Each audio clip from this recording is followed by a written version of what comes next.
Hey everybody, it is the Ambassador coming at you with a brand new video today, and we are going to be continuing our 80s pop culture series, and this will be a movie review, quote unquote. And everything. We're going to talk about an old classic, and this was a really great 80s movie.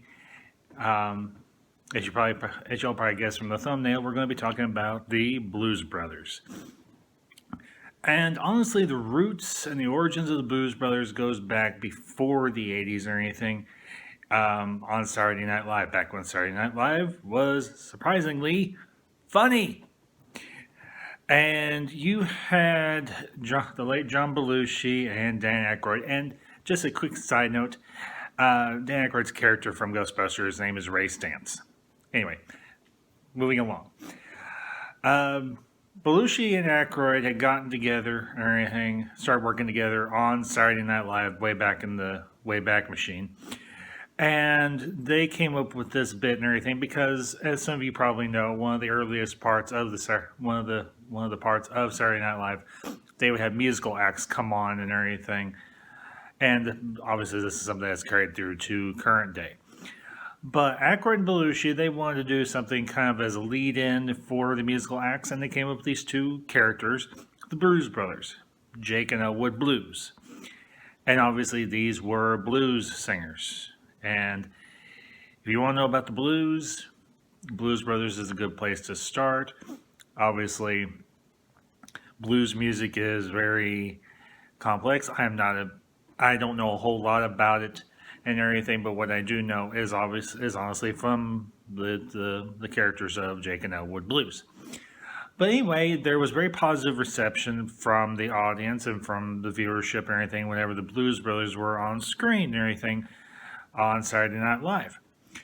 And eventually, Lorne Michaels got it in his head, which I think wasn't a bad idea, to do a Blues Brothers movie. And Akroyd and Belushi were on board. They had a good cast and everything, and they actually went out and found a lot of good, relatively well-known blues singers and everything, blues performers, blues artists and everything, musicians, singers, all across the board to do this movie. And the Blues Brothers movie, it is a very unique film in itself. Everything because it's a bit of a comedy, it's a bit of a buddy movie, it's a bit of a chase movie, and everything. And it's got a very basic, very simple premise. These two guys, Jake and Elwood Blues and everything, have grown up in an orphanage, and everything, a Catholic orphanage and everything. And they had a blues band and everything that they led and everything, and they sang with. And just a quick backstory and everything, because they got kind of messed over on a particular job and everything that they did. Jake Blues and everything had to go and pull a robbery and everything to get the money and everything to help keep the band going to financially. What ends up happening is Jake gets thrown in prison and everything for armed robbery, or maybe it was just simple robbery, who knows. But you opened with the beginning of the movie and everything. You see establishing shots of, I believe, yeah, it's Chicago, it's Joliet, Illinois, and everything. It's in the Chicago area, and you see some overhead shots of the prison where Jake is being housed, and slowly over time, and everything, they start to zoom in, or they start to build in on Jake and everything, and you get the feeling that maybe he's being led to his execution, but actually he's being paroled. He got out for good behavior, and you hear the music build and everything as the prison gates open, and it's a classic blues song and everything. She Caught the Katy. And you see John Belushi, Jake Blues and everything staying at the gates of the prison as the doors open.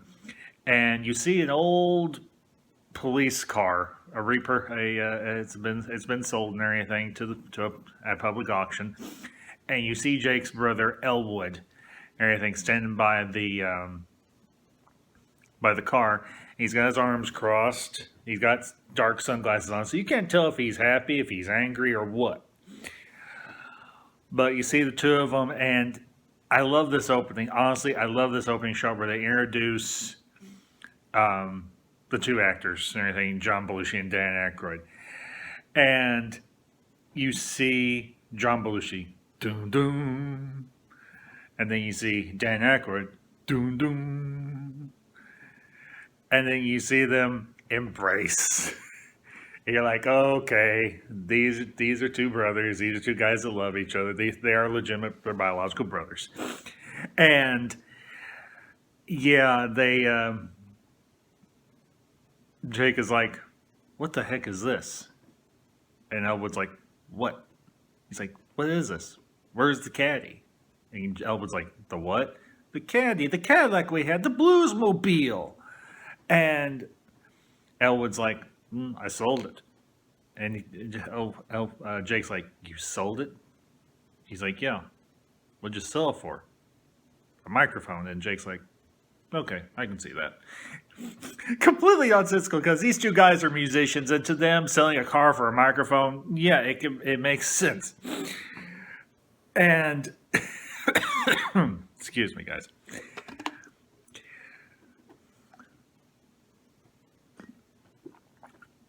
As I mentioned, the story is very simple. They end up going at the beginning of the movie. Sorry, a little coffee on my thumb. They end up going back to the orphanage where they grew up and everything, and they meet the son they call simply the Penguin. And I don't remember the name of the actress, but she's done some other movies. I imagine she's probably done some TV in the past, and she's very memorable. And she tells the boys and everything, the Catholic Church is going to sell the orphanage to the Board of Education. And Jake is like, how much you need? And she's like, $5,000 for the property taxes to keep the place open. He's like, no problem. We got it. Give us 24 hours, we'll have your money. And she's like, no, I will not take your filthy stolen money. And yes, I'm quoting here, because I know the movie that well. I've seen it that many times. Obviously. Then the fact I got a photographic memory, but that's beside the point. And she's like, I will not take your filthy stolen money. And Jake's like, well, I guess you're up Crab Creek. Of course, he doesn't say crap, but again, that's beside the point. And the nun says, excuse me? And if I remember correctly, she whacks him over the hand and everything with a ruler or something. And Jake's like, I offered our help. And she's like, You said you needed $5,000. She's like, You refused our help. And she's like, And then he's like, well, I guess you're really up Crab Creek. And she whacks him over the head and everything again. Well, actually, she whacks him over the head this time with the ruler instead of over the hand. And then Elwood chimes in and he's like, hey, don't hit my brother, you big fat penguin. And she starts whacking him, and they start blaspheming, taking Christ's name in vain, because you don't do that in front of a Catholic nun. Period. Just is not done. And she drives them out of her office and everything. They fall down a flight of stairs. And she's staying at the top of the stairs, and she's like, get out. Go away. And don't come back until you've redeemed yourselves. And then you see the door just miraculously, you see her float back and everything, because, anyway, and you see the door shut, and then you see another character come in, and it's their friend Curtis, everything played by the late, great singer-performer Cab Calloway, who has his moment towards the end of the movie. And he's like, boys, you gotta learn not to talk to nuns like that. And they get up, they're like, Curtis! And he's like, Jake, Elwood, my boys. And the guys are talking with Curtis, and Curtis is like, guys, things are bad. They're going to sell this place outright to the Cook County Board of Education. if we don't get $5,000 into the assessor's office or anything in a couple days. And Jake and Ella were like, Curtis, you and the Penguin that are the only family we got. You're the only two that have ever been good to us. We're going to do this. We're going to figure out a way to get this money. And Curtis tells them, guys, you need to go to church. You need to get yourselves right with God. And this is kind of, honestly, this is kind of true. And I know I'm kind of going over the movie and everything a little bit and everything, but I want you all to get an idea, just in case you've never seen the movie. It is honestly so funny and so deep at times and everything. It takes itself seriously in terms of the music, but at the same time, it doesn't take itself too seriously in terms of the plot. Because this is the plot of the movie. These two guys who grew up in this orphanage have got to get this money and everything so the orphanage that they grew up in doesn't get closed and sold. And everything because they don't want to see the nun that took care of them get shipped off to some overseas mission or something where her life might be in danger. And they don't want to see the only home that their best friend or anything, the only home that their best friend has, get yanked out from underneath him and him be thrown out on the street. Anyway, but I'm just going to kind of skip over some things because honestly, I want to hit some of the major plot beats and everything of the movie. They eventually go to all their former band members and everything, the Blues Brothers band. They get everybody on board through some manipulation, through some coercion, but it's kind coercion. It's not mean spirited. They're not trying to. They're like, guys, we're on, and this is a running gag in the movie. Dan Aykroyd's character Elwood says, "We're on a mission from God. We gotta get this money to save our orphanage. We're on a mission from God." And he says this I don't know how many times. And it's honestly just by the providence of God that they are able to get this done. And I'll get to the ending and everything here in a few minutes. But they get the band together. They start doing a few band gigs and everything. And one of the first ones they do, they actually go to a country western bar and everything. And these were common back in the day and everything. And I imagine they still are currently. And they start playing some blues music. And everybody in this country western bar and everything ain't having it. They're like, what the heck is this? We came here to hear country music, not some stinking blues music. And they play an old theme from an old TV show and everything that was popular way back when and everything called Rawhide. And everybody's in the country bar and everything is just loving it. And they do some other songs and everything that are old. They're kind of bluesy, but they're more country. They're more country and western music and everything that everybody really is very receptive to and everything. And then they're like, guys, we gotta do a bigger gig than this. So they go to an old agent and everything that they used to work with way back in the day, who owes them a favor. Everything he owes them a favor. Well, not so much owes them a favor, but one of the brothers, I think it's Jake, has some incriminating information on the guy and everything that he wouldn't want released to anyone else. And the guy's like, okay. All right, fine. I'll book the place for you, everything, so you all can take care of this. And this conversation takes place in a steam room and everything at like a spa or a gym or something. And you just think it's Jake and Elwood and this other guy. I think the character's name is Maury Slime or Slime. I think it was Slime, but it's kind of an alliteration on slime because a lot of entertainment agents are depicted as being kind of slimy, kind of sleazy. They're not very trustworthy. But you have a zoom out, and the whole dang band is sitting off to the side in the steam room, in the sauna and everything with Jake and Elwood and Maury. And Jake and Elwood are like, "You guys go ahead on to the place and everything. We've got to start doing some promoting and everything to get as many people to this gig as we can, so we can raise this money."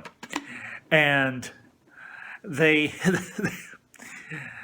actually because the guy and everything, the guys acquire this giant speakerphone and strap it to. I mean, this thing is huge. It's massive. It's like a storm siren or something, and they hook up a PA system in their car, the PA system in their car to it, and they start driving through every county that they can get to and everything, getting the word out about this blues concert, and it works. But the bad part is they, of all the things, they run out of gas.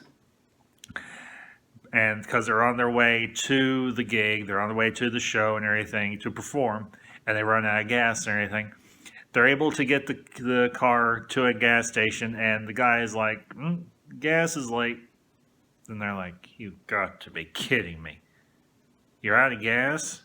Like, yeah, gas truck is running late. Has been doing this for the last few weeks. So they're sitting there waiting and everything, and eventually the gas truck does show up. They get fueled up and everything, and they get their butts to the gig. But here's the thing: throughout the whole movie, they start taking off the wrong people. They ticked off another country western band that was supposed to be performed where they were at. They tick off the police and everything because of the fact that Elwood is driving on a suspended license. And this is actually one of the really intriguing parts. I had to do some research on this because I could never understand why this one particular actress was in the movie. Carrie Fisher has a cameo. Actually, she has several cameos. And in every scene she's in, she is trying to kill, you figure, Jake and Elwood. When in fact, she's just trying to kill Jake. And they get out of the performance and everything. They've raised the money. They're trying to get the money to the assessor's office and everything to pay on the property taxes. And Carrie Fisher is standing there in this tunnel and everything with an M16, and she's ticked, and she goes on this little diatribe and everything. She's like, "I just waited for you at the altar, and you left me hanging, Jake Blues. You embarrassed me. You embarrassed my family. You embarrassed everybody I know." She's like, "I waited in celibacy for you. And now you're going to pay." Now, here's the thing. I couldn't figure out why the heck they had Carrie Fisher, of all people, in this. And I'm not complaining the fact that she was in it. She did a great job as Jake's ex-fiance. But here's the thing. It turns out one episode and everything of Saturday Night Live and everything, they did a skit, or there was one episode of Saturday Night Live where Carrie Fisher was actually the guest host. And they actually had the Blues Brothers perform. But not only that, the Blues Brothers had a bit on the show as well. But Carrie Fisher was in a skit where it was her and Gilda Radner, and I think it was both Dan Akroyd. I know for a fact it was John Blushi. I guess she had such a good time working with the two guys that they're like, "Hey, Carrie, you want to come in, have a bit role where you play Jake's ex-fiance who he left at the altar?" And obviously she said yes. And everything, but that's just a little side bit of that. But, yeah. They somehow get out of it.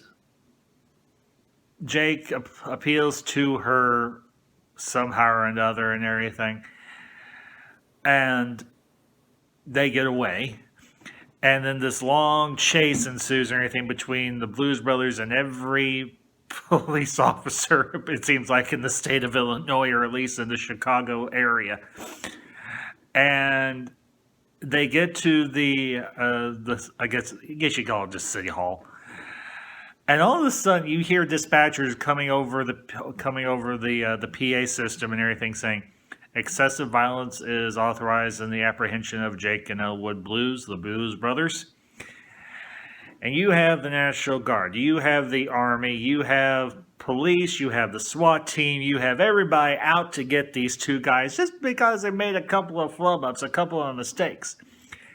And yet, they always seem to be one step ahead of everybody that's chasing them. And again, this is the part where the whole mission of God thing comes in.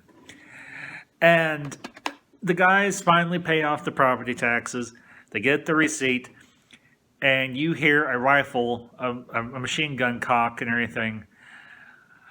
And the guys turn around, and you've got army, you've got National Guard, you've got police all pointing guns at them. And then you hear the intro to Jailhouse Rock being played by the guys and everything, and they are all in jail now. Everything because obviously they broke the law and everything, but they were doing it for a good reason, I guess you could say. But that's basically the movie. I know I left out some bits and everything, but I want to talk a little bit about the movie itself and everything. Because this honestly is a very unique take on what you might call on the musical genre and everything, which was very big back in the 50s and 60s and 70s to a point. And because it's a musical, but it's also a comedy and everything.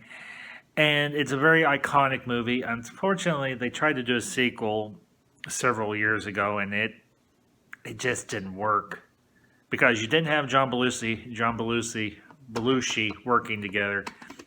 It was just Dan Akroyd, and I love Dan Akroyd, but he has to have somebody good to work off of, and him and John Belushi had great chemistry, and everything in the movie.